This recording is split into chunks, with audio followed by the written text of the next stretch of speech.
John Cox, man, you are a powerhouse advisor. I've been around the block a little bit, over 22 years, and you are one of the best advisors I've ever worked with. So thank you for coming. I'm honored for you to be here.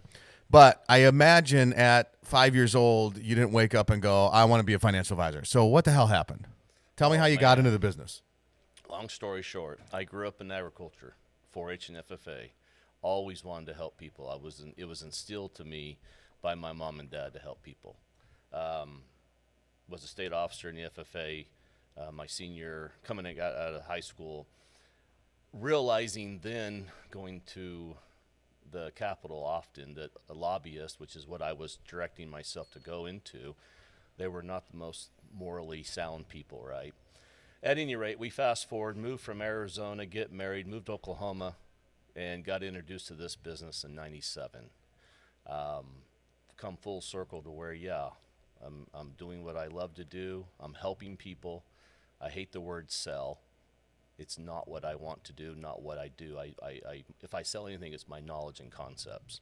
But I get to go to bed every night knowing that I help somebody. What was the catalyst? Was it a mentor? Was it? Yeah, so growing up in construction with my dad, one of my dad's best friends and superintendent for most of all of our jobs, at lunch or breaks, Larry would sit around and preach about, hey, I don't care if it's $25, get into a mutual fund.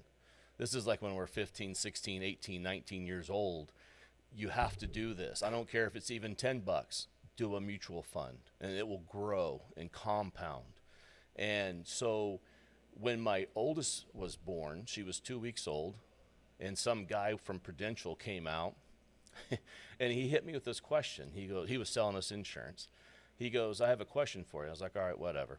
He goes, if something should happen to you, do you want your wife to have to go out and find somebody immediately to marry, or do you want to give her time?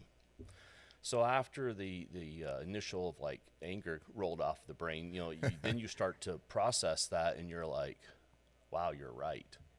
And so between Larry's teaching and then that evening, he recruited me and came in, and that's where I started. Awesome. Not with Prudential, but and two and a half decades later, yeah, you loving it? Oh, I love it. You're super successful at it, and I think people that are going to listen to this or watch this want to know, can they do it too? So would you tell somebody, you can do what I do, and if you would tell them that, what would be the first step? Like, here's the first thing you have to do if you want to be John Cox. I think you have to study mindsets. You have to understand the generation you're working with. I think you have to, that famous saying, knowledge is power. So you have to not only study the industry, understand and niche what you're good at, because you can't be good at everything, in my opinion. I think there are rock stars out there that can do that, but for me, I just jack of all trades. Yeah, and master of none. And so I just leaned. I was brought in under learning how to do estate planning with mostly farmers and ranchers and small business owners. And then shortly, 2.5 years into my career, people were asking me to take over their assets. So that's how I got securities license. But I think understanding from your depression babies, which unfortunately they're almost all gone, to the baby boomers and the all the different stages of people, you have to understand their mindsets and then be able to go in and just look at their problems. And by doing that, one of my mentors, he really stressed every month when we met in Oklahoma City, learn how to do a dang fact finder. Learn how to understand people and shut up. Ask the question and then shut up and just listen to them. And by doing that, in my opinion, that's where actually I close. I don't even close clients. I build that rapport in the very beginning, building that trust, understanding their needs. And then that's when we start implementing ideas and concepts. It's a common theme is authentic that Yes. I've heard with high-powered folks. Like, just be yourself. Yes. And it doesn't sound like there was like a master game plan for No. you. It just kind of happened. But one of the things that you just said, which strikes me for people that are trying to get into this, is be a part of your normal surroundings. You said you started with farmers and ranchers, which is what you were. Yep. Right? Yep. That was what you started off to be. That I think you might say, and you can tell me if I'm wrong, that's part of your passion, right? You love doing that stuff. It yeah? is, yes. And so when you get into the business side of it, it's just a natural, in other words, you don't have to stretch the rubber band. No. You could play inside that rubber band. There's plenty of people in the folks that are around you Yep. that'll feel your authentic self. Yep. And your business just goes. Yep. Now, clearly you've branched out, right? You don't just deal with farmers and ranchers. Yep. And is that also just a natural, was that just a natural progression? This person trusts you and refers you. Is that the business building, or are you intentional with who you're trying to go out and get? Two sides. One, I have, when building that relationship with the client, I've been very fortunate to where a lot of my clients are multi-generational now. So I have the grandparents, all their kids, and now their grandbabies. The other side of it is I went out probably 7 or 8 years ago and started really building relationships with other professionals, CPAs, attorneys. So the key business alliances that I have really help, year over year build my practice just with their referrals in addition to the referrals I get from my clients. Now, one of my weaknesses is I have never been one to go and seek out friends and family. They have to come to me before I will do business with them. But the other main weakness is I am horrible at asking for referrals. I feel like if my net worth is good enough to those clients, they'll pass them on to me, and I probably should be more not aggressive, but just more lean on them harder for the referrals. I just have a hard time asking for them because I feel like if I'm worthy, they'll give them to me. Mm-hmm. But the professional relationships that I have, they provide most of my referrals, and then like I said, I get a portion from my clients. So the young people that are getting in, or the younger people in the business, regardless of their age, sure. Have to start somewhere.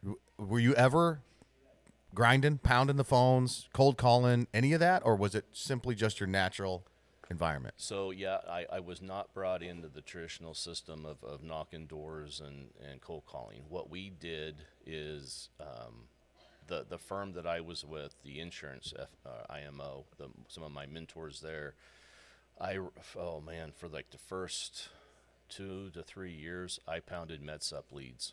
They would give them to me, long-term care, back when we used to sell long-term care, and I would just run. And then once they saw me working, then the older guys that were doing seminars asked me to join them, and we started doing Social Security seminars or long-term care or even MedSup seminars, and then I was the workhorse. They funded it because I had no money at the time. I was young, early in the business, and yeah, I would run and I got a lot of practice and understanding of people because I was doing at least 5 meetings a day. I would get up, leave the house by 4 in the morning, drive 2.5 hours, start my first meeting at 8 in that little town because we bounced all over Oklahoma doing seminars in the smaller towns, and I was there until 8-9 o'clock at night and drive back home. And I was doing meetings all day long and talking to people, and it was great. I think you just probably made some millennials' stomach churn. Yeah. They're not the work ethic. They're looking for the blue pill or the red pill, right? And it's not that. No. It's I'm going to go grind. Yes. And you don't have to do that today, but you did it for probably years, would you say? I mean, you did it. There's that saying that when you come into this business, the first 5 years are horribly underpaid, and then after you're horribly overpaid. And there's a lot of truth to that because, if you don't hump it in the beginning, you're not going to have a practice. I mean, I came into this practice came into the security side anyway, March 2000 in March. And that was before the tech bubble, or right through that tech bubble time, 9/11. So this is my 5th downturn. And I've been very fortunate to where, other than making one crucial mistake, because what I did is I moved my practice from a commission-based practice into a fee-based, because I saw that transitioning. I saw that, why put somebody into an A share when the market's at a high? And we know there's trouble ahead of us, right? I couldn't justify that in my brain anymore. So I moved to a fee base, and that was right before the financial crisis. So I lost not only a third of my income, basically, because I went from commission to fee, but then we had the pullback of 07, 08. But yeah, it takes, you got to hump it. You have to make good decisions and be yourself, as you mentioned, and just work with people in an honest and with integrity. And I feel like I'm hearing the motivation to the. I don't think the motivation for you was get rich. No, it was to help people. To help people. Granted, in the beginning, yeah, my wife. Well, you got to pay the bills. We celebrated a $500 100% a share, Yep. Commission. But no, ultimately it's to help people. That's awesome. What do you have a routine every day, or is there something that when you lay down at night, if you didn't do, you regret, or something that you must do to feel like the day was a success? I mean, you talked about early on, it was 5 meetings a day. Yep. Is it the same today, or is there, whether it's business related or not business related, Sure. is there something that you just have to knock out, or you feel annoyed at the end of the night? During times like this in the market, when my phone doesn't ring with angry people, that is probably every day a daily success, because then I know I have done my job educating my existing clients that they understand why and what we're doing. As far as routine, my routine is I do get up early, not so much intentional, just as I'm getting older.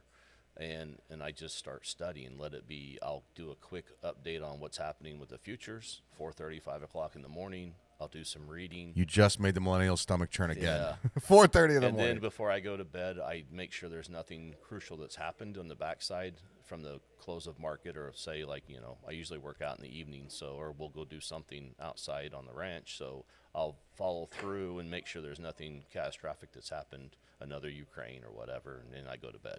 Yeah. Wow. I love music. Yep. What's on your get shit done playlist? Like, if you've got to hammer something out for 2 hours and just focus, you have a playlist, what would it be? No, you're not going to like this. I like it all. Bring it. I'm a big Eminem, Five Finger. Yeah. But then I'll roll over, and it could be some Stevie Nicks. I mean, it's just, I don't really loop into the music anymore, because when I'm working, I'm one of those guys, I just can't, I got to have quiet, and I just got to pound it out. That's a form of music. Yeah. Silence is also, Yeah. the absence of noise is a type of melody. Yeah. Yeah. But when I do have, the music going, it could be all different kinds, but it's usually not slow. It's usually going to be pretty fast. Pump you up a little Yeah. bit. Is that your workout music? Oh, yeah. Maybe? Yeah. Yeah, Eminem. God, I love that. I haven't Eminem, played that for Cole quite some Wetzel. time. I mean, just anything that's fast. There's some new guys that are coming out. Just Red Dirt. I mean, it's just whatever. Yeah. Just put it on and go. Any you're not done yet, clearly, but any regrets up to this point? Anything you would do differently? Yeah, I would probably not have transitioned into financial crisis. Is about the only. No, regrets. I guess looking back on so my kids, growing up in ag, I was very competitive in the livestock world and showing. My kids were very competitive. Oh, actually far more competitive than where I was, because we were more national competition based. And I spent I should have been building, because my thought process is I always wanted to spend time with my kids while they're growing up, because I only have them for 18 years, so to speak. And I could have probably been better at multitasking, and I could still have built stronger, kept that flow going, in addition to making sure that their time was managed well, and that we were able to have the success from the livestock side for them while they were young. That was their baseball or their gymnastics, or their competitive side. We tried to build the same type of, or instill the same type of work ethic and leadership that it was ingrained into us boys in my household. And I had 2 girls, so they definitely learned how to work like men. They had to. So that's probably my only regret, is not multitasking my business and personal world stronger or better. Integrating them maybe a little bit more fully. That was probably it. But the good Lord blessed me. That we were doing a lot of islets back then, so I was still functioning very well, because this business is very, if you put in your time and you learn the business and understand knowledge is power, you can make good money and work the hours you want to work. And as long as you're taking care, I have a saying, As long as my clients and my wife are happy, I'm happy. You're happy. And that's what it boils down to. I'm hearing some themes. First of all, be yourself, be authentic. Yes. Motivation cannot be finances. No. Right? Helping people and doing what you love to do. Yes. Yeah. Let's put business to the side for a second. If this was the last thing that Shannon or your kids heard, what would you want to say? Oh, man. Just thankful. It's been a good road, huh? It's been awesome. You're surrounded by good people because you're good people. Well, I'm telling you that. I'm not asking you. I'm telling you that. I can tell it. I can tell you that because I've known you for a bit. I appreciate that. My road's been good. I mean, it hasn't been always hugs and kisses, but the good Lord's always brought me to people like you. I mean, I've had good mentors in the early days and then transitioned to Brokers Alliance to acrylic. It doesn't get a whole lot better. I mean, it really doesn't. And I say that very honestly and true. I mean, you guys can go shop anybody you want. You're not going to find a house that's any nicer and more professional and does things correctly. You're just not, you know.